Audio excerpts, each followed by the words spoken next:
ቁርጥ ግን መከላከያ ምንድነው የሚሰራው? ሰላም ሚኒስተር ምንድነው የሚሰራው?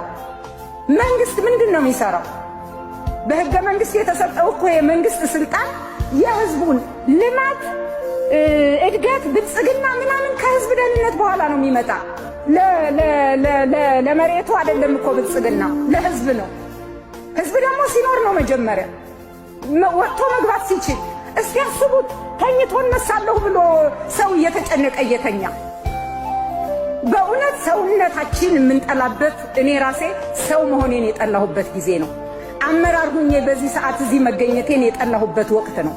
ምክንያቱም የህዝቤን ሰላምና ደህንነት ካላስጠበቅ መኖራችን መንግስት ምክር ቤት መኖራችን ምንድነው የሚጠቅመው? ስለዚህ በዚህ መንገድ አስበን እንደ ምክር ቤትም ቁርጥ ያለ አቋም ይዘን መንግስትን እርምጃ እኛ ገብተን እሱን ልንወስድ አንችልም። ኃላፊነታችን የኛ ስላልሆነ አሁን ራሱ በየአካባቢው ከዚህ ከወር ከሁለት ወር በፊት የነበረ ችግር የሞቱት ሞተው አለፉ። በቃ በማይሆን በሚያሳዝን ሁኔታ ያሉት ደግሞ እየተጨነቁ እኮ ነው። አሁንም ፍርሃት አለን፣ አሁንም ስጋት አለን እያሉ እኮ ነው።